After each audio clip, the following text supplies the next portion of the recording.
born in Lane County, Eugene, and I was adopted from Providence Hospital in Portland from Catholic Family Services. I did pretty well in school. I really liked sports. I played volleyball, basketball, softball, soccer.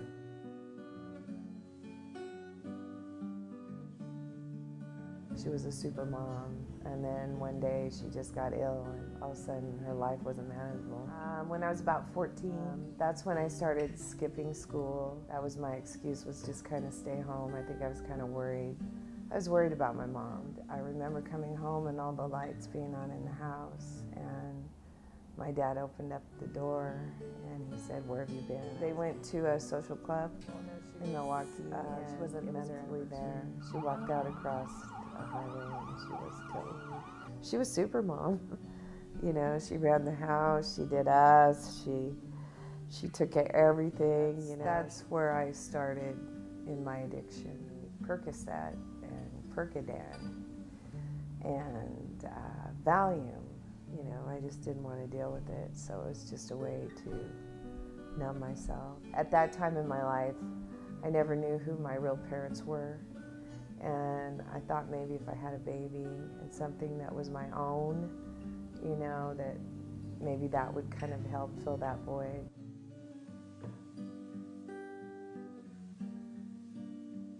I was doing way too much more than anyone was possibly humanly capable of doing. You know, I wasn't taking care of myself, I'm not resting, and that's the only way that, because I would be too tired, I wouldn't be able to do it. It speeds you up, so I would be able to take some, and and if it was really good, you know, it could keep me up for a couple days.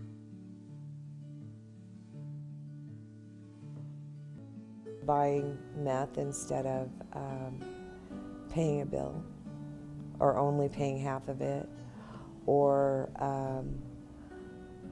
having people in my life, or letting people come to my house, or compromising, bringing drug people into my house, letting them, even if my children were in bed.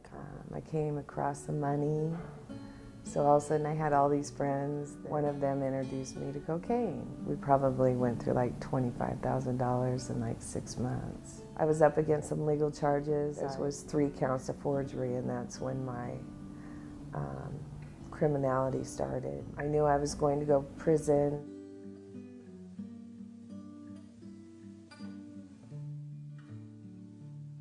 I remember somebody telling me that the police were coming in the back door. I was upstairs in my room, and they're telling me that the SWAT team's outside and they're all around the house. I'm like, there's just got to be a better way. I know it was the Lord, because when I was there, I kept hearing Union Gospel Mission, and it wasn't from anybody. I need a life change. When I came into LifeChange, I was very scared. I came to LifeChange because, that I believe that I was kind of under a generational curse. My mom had to give up me. I had to give up my one daughter, and that's something that I thought that I would never do. You know, that's there for them physically, mentally, emotionally, and spiritually.